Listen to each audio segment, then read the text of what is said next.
30 seconds. Testing, testing. One, two, one, two. Welcome to House Culture Conversations.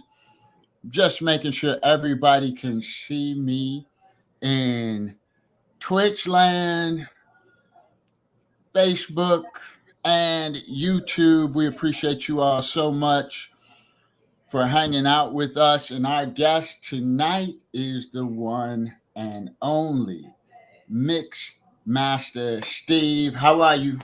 I'm good, my brother. Thank you for having me. Thank you for having happy me. happy Saturday. Happy Indeed. day after my birthday. Oh, wow. Happy last day of August. Virgos, let's go represent.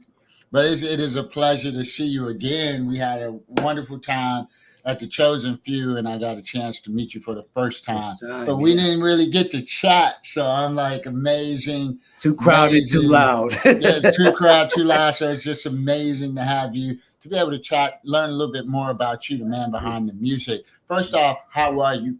I'm good. I'm very good. I just retired, so I'm feeling really, really good. There's a whole lot of that going on. I keep hearing people retire. Somebody better send me the code so I can talk to my boss about that. I'm like, I'm hearing it, but they ain't showing me no love. They're like, Yeah. we'll see you tomorrow. Yeah. Hey, Silk Smooth, I see you in the building.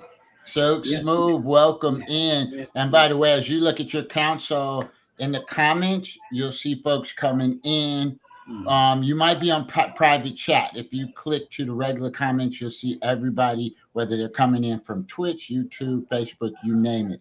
But it's Okay. so good to see you, DJ Silk Smooth, in the building as we get things going. So again, first off, how are you? I'm good. I'm fine. Feeling good physically. And again, I just retired. So mentally, I'm great. Oh, yeah. So Everything's good. tell folks a little bit about you, where you're from, where you grew up. Well, believe it or not, I was born in Birmingham, England. Wish would know where that is. It's right next door to where he grew up. My parents were Jamaican, so back in those days in the 50s and 60s, it was easier to go to England than to come here. So most folks from those areas would go there first, set up shop over here, and then we would come here. And that's what my folks did. They went to England first, and of course, they're young parents, so they're going to do their due. And they ended up having two children, which was me and my oldest sister back then. And then they had two more when they came here. I came here when I was 6 years old, New York City. So pretty much, I'm a New Yorker. That's like just a place where I was born. Although my wife and I said that's a place we got to go back and visit. It's a nice house culture. Speaking of house, so that's I was pretty much raised in New York City. Now I'm upstate New York, which most people don't know. To me, it's the best part of the state. I love New York City. I go there all the time to this day. But when I lay my head down, I want it up here. It's Upstate. upstate New York. Black Girl 63, welcome Yeah, on in. So good that's to see you. that's my wife right there, Black Girl 6'3". Hey, it's such a pleasure to meet you. Yeah, Earlier this summer, we had a time yeah. having fun in the sun, dancing and talking as best we could with all the Yeah. noise. For those that don't know, she's born and raised in the South Side of Chicago, so Oh, she's just a bigger house head as I am. there's so now the tea's coming out. We don't know that. All the Right. things we don't know. But Yes. so did you come up in a musical family? Well, from a DJ standpoint, I did not instrumentally, but from a DJ standpoint, I had a uncle of mine who was a huge DJ in Jamaica, and Hmm. I had a cousin that was a big time DJ there and here as well. So, but my mother can tell me stories that I don't even remember. That I'm trying to play records at 2 years old. And back then we had our record players were like furniture pieces. If anybody remembers, you lift up the lid and you put the record in, and it's like a piece of furniture. And she said that thing would close on my fingers, and it would not stop me from still lifting that lip up and still trying to play records. So I've been loving music since the day I can remember first hearing it. Mrs. Smooth, we see you listening side by side with DJ Silk Smooth. Such a pleasure to have you in the building. House Culture Conversations, hanging out with Mixmaster Steve, aka Soul Minded. And so, when did I don't want to go too fast because you grew up with some pretty cool people and you tipped your hand a little bit before we got live. So I want to start there because even as a very young person, you were hanging out with some of the legends. Timmy Yeah, Regisford, do I understand that? yeah. Me and Timmy were in the same. I moved from one area of New York City to another, which at that time I was in the fourth grade, and uh, when we moved, it was almost at the end of the year, school year. So the school, for whatever reason, I don't know, felt that I didn't get enough information for them to move me to the fifth grade. So Mm. they told my parents, we're gonna have to start him on the fourth grade again, and then depending on how he does, we'll move him to the fifth grade. So the class they put me in is where I met Timmy. Timmy was in that class, fourth grade class. And then eventually that class was too easy. They moved me to the fifth grade. But by then, we were kind of hanging out as classmates every now and then. He was really close with a tight friend of mine more than me. Timmy was at that at that age like almost like a bully. If he hears me, I can tell to his face. He was almost like a bully back then. You know, uh, he isn't now, but that's just how he was as a child. Sometimes you want to these children, they want to have everything. So he was more closer to a friend of mine that was tight with me, but he would come around and we'd hang out every now and then. So I got that's how. So later on, after he moved out, him and his family moved out of the neighborhood, and I hadn't seen or heard from him until I left high school. I was working at this law firm, and one of the guys there, we were listening to WBLS. If anybody knows about WBLS, it's a radio station, New York City. And back in them days, they would have these 12 o'clock mixes. And Timmy and Boy Jarvis used to play at the 12 o'clock mix. So one day I'm listening to him like I always was. And one of the co-workers comes in and he said, "Hey man, that's my brother Timmy." I said, "What are you talking about? That's Timmy. I know Timmy. I know you ain't Timmy's brother." He said, he said, "No, he's my stepbrother." Because Timmy did have a little brother, and I'm looking at him, and I'm saying, "No, you ain't him." And he said, "No, he's my stepbrother." He said, "I'll call him." He called him up. And we were talking, and I said, "Oh wow, look at the coincidence that way. I'm working with his brother now at this law firm." So that's when I got back in touch with him. But then, Timmy, he's too busy and so forth. He barely even remembers me back in them days. But that was a famous guy that I grew up with. Now, you're coming up at a time, especially by the time high school rolls around and things like that, that it's not just about the club. Okay, wait a minute. I can't go too fast. I can't. I just can't. So we always have this conversation about house and where it originated from and where it came from. And I have to catch myself because, in the Studio 54 days and, in the shelter and different things like that, I keep getting corrected that, hey, we called it dance or club music. House was something that came later, but it was dance music. And so, my question to you was, when did you start getting into, dance or club music? I would say like the early 80s. I would say like around uh 82, 83. I started spinning when I was in the sophomore of high school, which was 79. But back then I was playing I was cutting and scratching like Flash.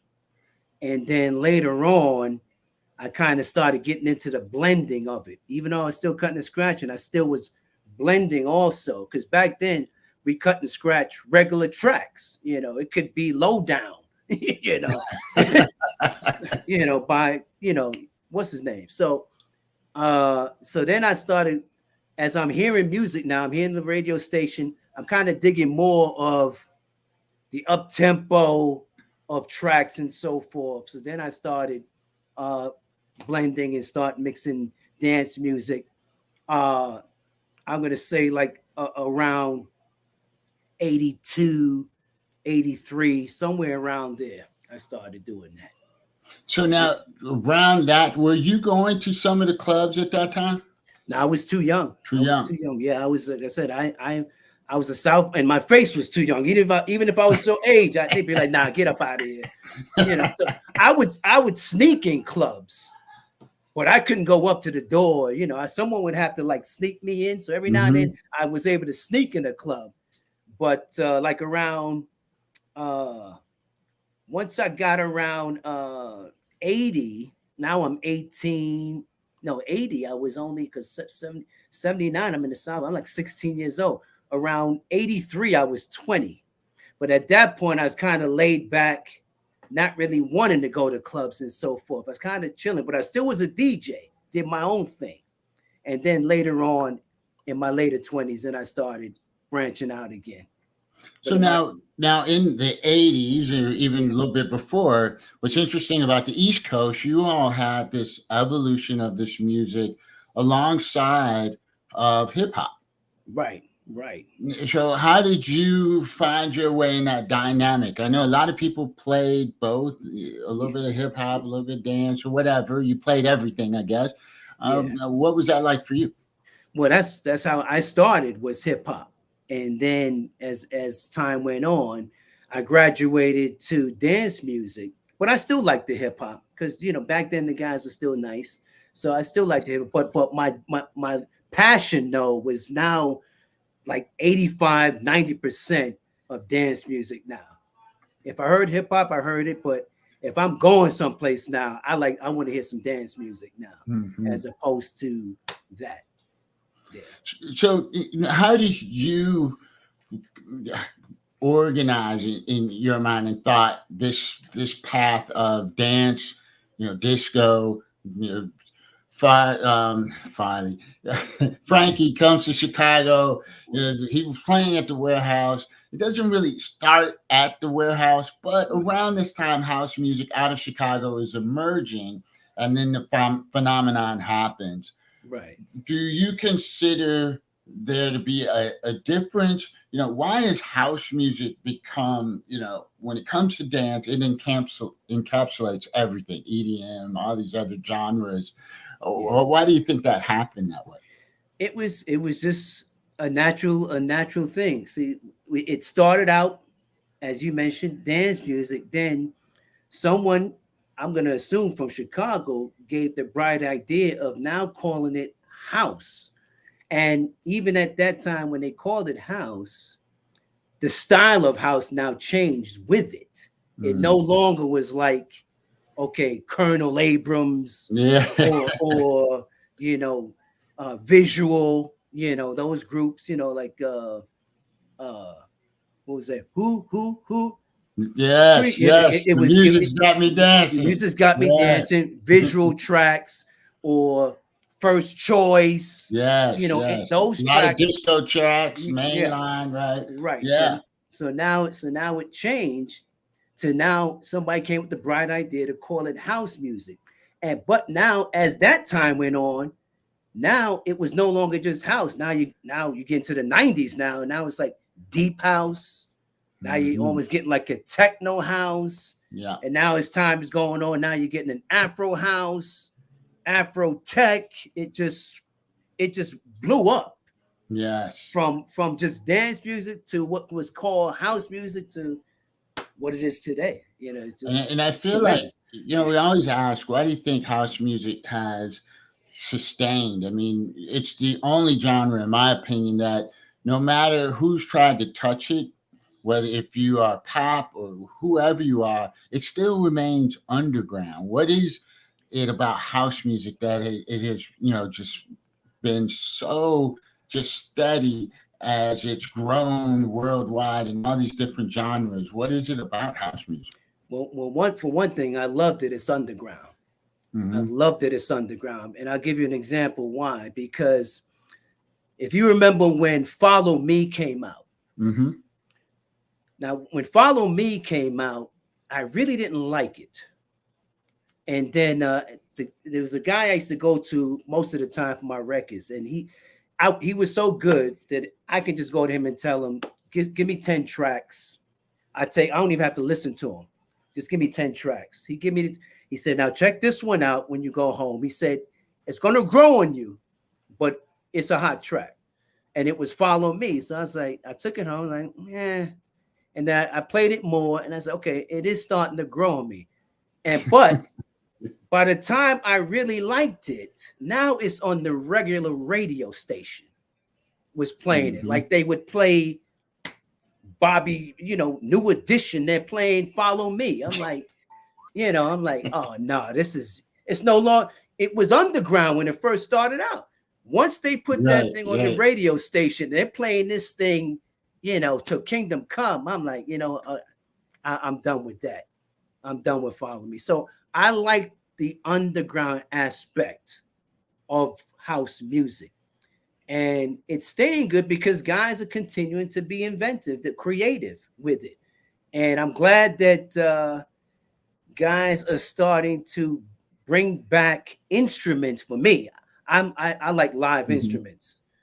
I wish I could play one. I like live instruments in my music. I don't like it to just be electronic. And I like vocals.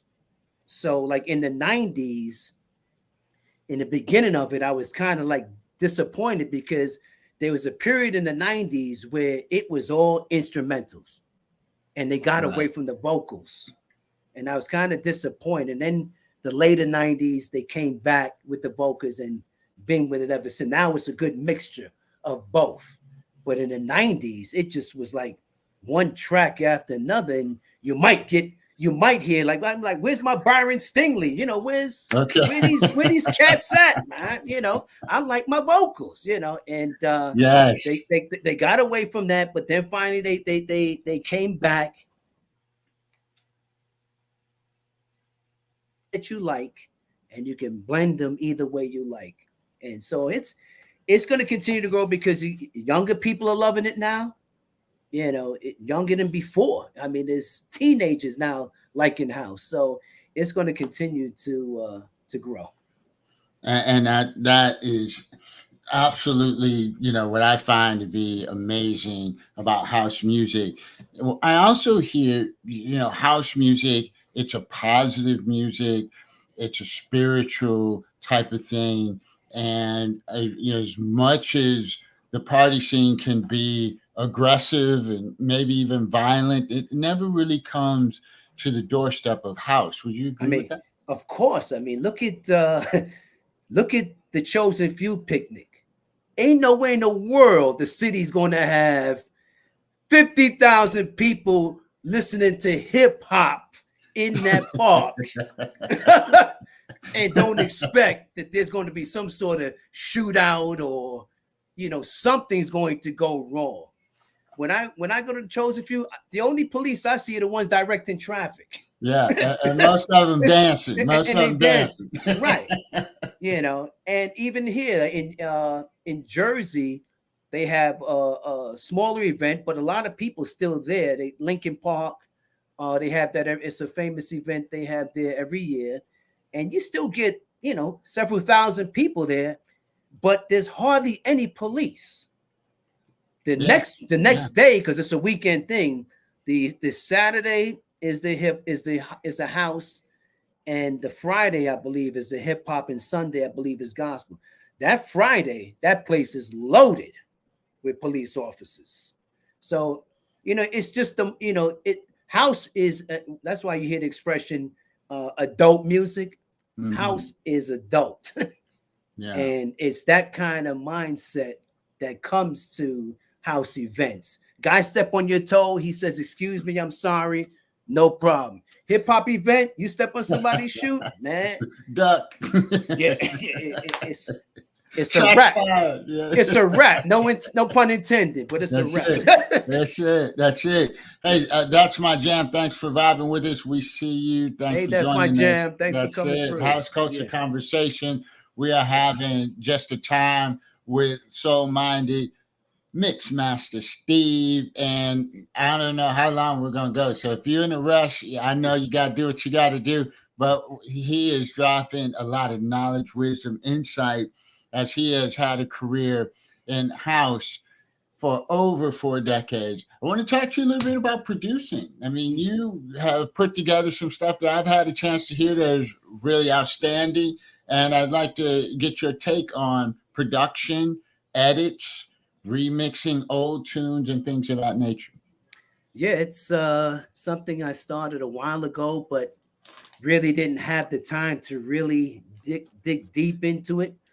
But you know, every so often I would get a little motivated and do something. And I got a lot of friends that do the same thing. They kind of motivate me too. So I always said when I retire, now I'll really, you know, spend some energy in that area. And I got some folks that are ready to help me out. Matter of fact, DJ Irv and I are getting ready to put something together. There's a track that Carla Prather gave us a while ago, and it's still sitting there. And I told him we need to. In fact, I gave it to a couple other of my friends to do something with because they produce also. But I was talking to Irv and I told him about it. He said, let's do something with it. So that's coming down the pike. So now I'll have more time to really dig into that aspect of it because I really enjoy doing it when I do it. Well, I tell you what, Carla is amazing. We had her on the show. It's been probably a couple years ago, and we just had a fabulous conversation with her. For those of you who want to know, Carla never should have fell in love with a DJ. It's probably most popular when you hear that one. You just know it. But she's got so many others. So amazing. So many others. Yeah, she's a good friend of my wife and I. We talk to her all the time. When we visit Chicago, we try to hit her up to see, you know, if we could see her. But she's just been really good to us from day one. That's incredible. That's awesome. How'd you meet her? Yeah, Carla. My wife always kept in contact with her through Facebook at one point, and then because she's from Chicago, and so when we told her we were coming down, we were going to the at the time it was called before it was called Arise Radio, with Black Terry and Josiah. Okay. We told her we're gonna go there after the picnic, and she said okay. And then we finally got to meet her there, and from there it's been. As a matter of fact, that day she was there. We met.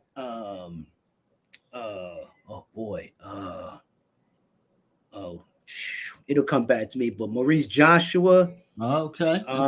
Cherie Hicks. That's what I was trying to get. Met Cherie Hicks that night. Yes. Matter of fact, that we all hit it off. It was like, and we were able to get Cherie Hicks right here in the Soul Minded Cave to do a live performance for us. Cherie was performing in Jersey one weekend, and we told her, listen, you in this tri-state there, you gotta come to the cave.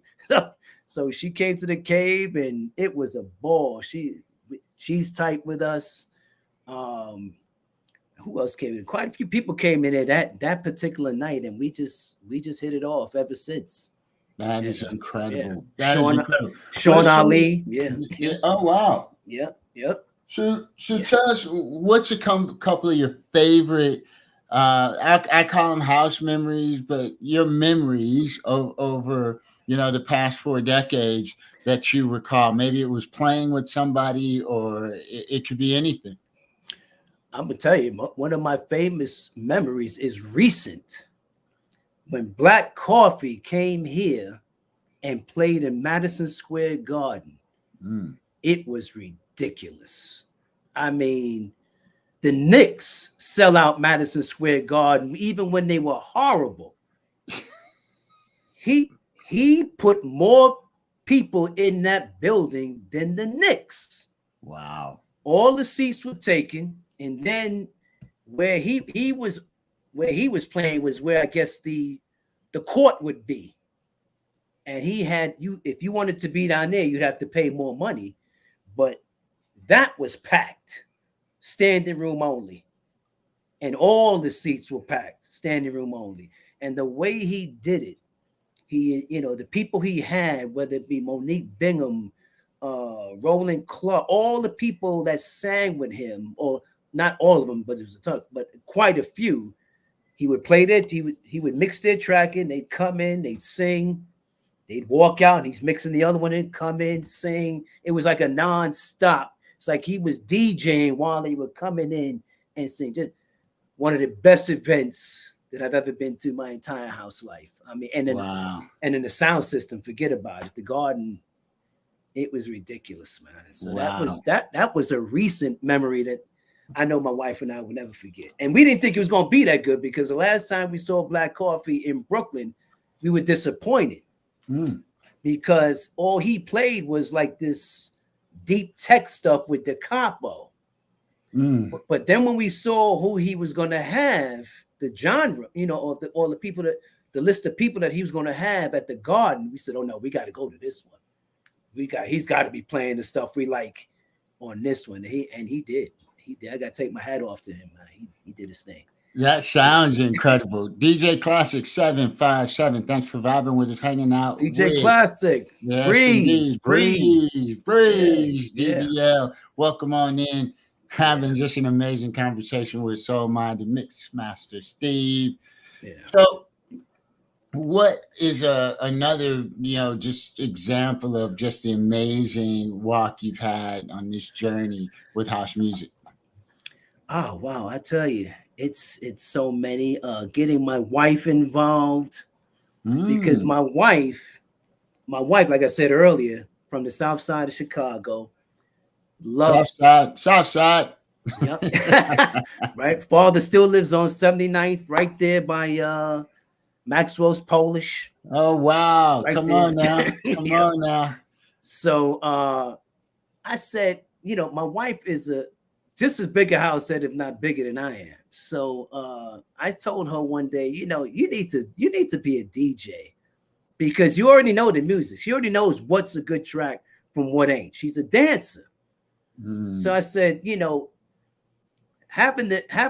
the right tracks is the most important part of DJing. Learning the equipment is easy. That's the easier part.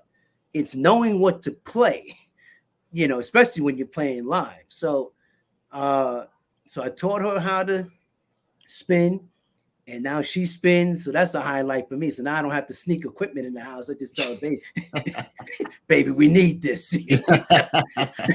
So that's kind of like a highlight for me too. And from her, a lot of other female DJs that we know have become DJs, listening to her and want to play. In fact, this Monday, you can't miss it. We're going to have two of our dear friends, sisters, playing this Monday on Twitch. And I'm trying to get my wife to play that day too. We'll see. But we're going to have at least two of our friends that are female DJs that rock. And you're going to see that Monday. So. And that's a great lead in. That's a great lead in to streaming, right? We've talked a lot about playing out loud and this kind of thing. When did you start getting into streaming? I started streaming in 2009.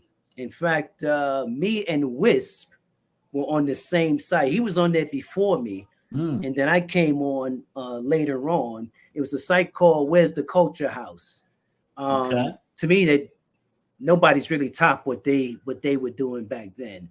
And they were doing video and all, but not everybody. I would say 90% of the DJs, including myself, did not have videos, but there were people there with videos. So I started in 2009 with them. Then from there, I went to New Age Soul, which was ran by my boy Johnny Key from Chicago.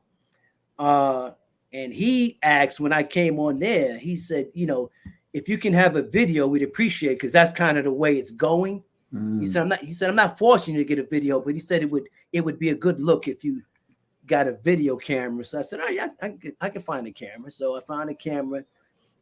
and I started spinning with him. In fact, that's the site where it was the beginning for me and Silver Fox, because Silver Fox was playing from 5 to 7, and I was playing from 7 to 9 right after him. And then Steve Maxwell, another good friend of mine from Chicago, he would close out Mondays. That's where we got the name Monday Night Soul, because New Age Soul was the first place that was heard. It was DJ Food played at 5 o'clock. Then Fox played. Food played from 3 to 5. Fox played 5 to 7. I played 7 to 9, and Steve Maxwell played 9 to whenever. So you guys aren't new to this game. You've been at this over a decade. Oh yeah, I've since 2009, almost 20 years. Yeah. Interesting. Very interesting. Yeah. And so now you guys are on Twitch. You have your stream. It's actually from 11 a.m. to 10 p.m. Monday Soul, which rolls into Monday Night Soul. Right? And, what's been your take on that? Streaming, is this something that's going to be around for a while? It seems to have grown in popularity. Oh yeah, streaming is the way to go, and I think COVID kind of enhanced it more, because when COVID came, even the big head DJs were stuck to go on COVID if they still want to make their money. Because the clubs were shut down, everything was shut down. So now what do we do? And I actually started on a site called Periscope, which was ran by Twitter. I heard about that. Yeah, Periscope. And then at some point, Twitter said, we got to get rid of that because it's costing them money. So now I'm trying to figure, okay, where do I go from here? I was looking at Mixcloud, but then I found another site called Play DJ. Now we had to pay Play DJ like about $13 a month. But they had everything set up, didn't have to worry about copyrights, none of that stuff. So they were good, but they couldn't keep it up. It was getting too expensive for them, so they left. So now it was okay. And I had a Twitch account, but I just never played on Twitch. And so from there, I was thinking, okay, do I want to go spend money on Mixcloud, or do I want to look at Twitch? I said, you know what? Before I spend money on Mixcloud, let me go take a look at Twitch. So I always like playing on Mondays. So one Monday I'm playing around 8 o'clock. And I'm playing like every other Monday, maybe three times a month. Then it got to the point where I'm saying, okay, I'm gonna play every Monday because I'm digging this Twitch thing. Didn't know nothing about, all the emojis and all that stuff, or I'm just DJing, for 2 hours, And Fox must have saw my name, on Twitch, because he came in my room and said, "Hey, man," and he said, "Yeah." He called me up. He said, "Yeah, I play on Twitch from 6 to 9." I said, "Well, I started playing from 8 o'clock to 10. I'll check you out as much as I can, and I'm going to go on 8." He said, "I tell you what, I'll cut my time and go from 5 to 8, and then you pick it up from there, and we'll pick back up Monday Night Soul." So when Monday Night Soul started, it was just me and Fox. And then Silk came on later on. And then we had a Monday Soul. And then Butch Buchanan came on later on. And now it's, what it is now. Yes, with T-Ray. Huh? With T-Ray. Yeah. Yes. And it's quite a time. And, unfortunately, I could spend the entire night. My questions just have no end. Because, there's some things that I really love about not just you, but the whole Monday Soul crew. And that you all love the music. Yeah. And, I don't know how you have an amazing collection of music from a vinyl perspective, but just you can go any direction you want at any time. Old school, deep club, old school. I mean, is that just because you just got a lot of music, or is this really a passion of yours? It's all of the above. It's all of the above. I have the music, so I can do that, and it's definitely a passion. So yeah, I would say it's all of the above. Yeah. Some of those sets that you have played, I'm like, yeah, Don't even look for none of that music. You won't find there's not a near song he plays tonight that you can Shazam. You just sit back and enjoy because that music right there is not on Shazam. You were unShazamable. Just it is what it is. It is what it is. But it's amazing, and the care that you guys take. The other thing I was going to ask you about is, your investment in the craft from an equipment standpoint. So I've seen you, and I think you got like 15 setups in the house. Oh, I got it. Yeah, I got my cave, and that's where I play most of the time because I could feel it down here. I got like 4 18-inch subs down here, so this is where I mostly like to play. I got my turntables and CDJs down here. When I play in the loft, it's no turntables, even though now eventually will be, because I just bought a console that will allow me to do that. So right now it's the CDJs upstairs. My wife feels more comfortable playing up there, so whenever she plays, that's where she plays. And then I got my 50 crates, 60 crates of records. You don't see them all here; you just see a few of them, but they're here. They're here. Okay, that is it's just a joy to watch because it's from the heart and it's very passionate in those. So where do you see all of this going? What is the next evolution of house music, the culture? Where do you see it all going? I think it's just going to continue to grow. Like I said, younger people are getting involved in it. There are more people getting into the production side of it. So that's what's going to help make it grow now, because a lot of times, you hear some tracks like, oh man, nah, that's horrible. So you say, let me see if I could do something with that. And so, it's so the fact that there's a lot more producers than there's ever been. It used to just be like the mainstream guys. Now it's a guy you never heard of, and he's putting out, especially on Bandcamp, these guys are putting out stuff left and right, so it's going to continue to grow.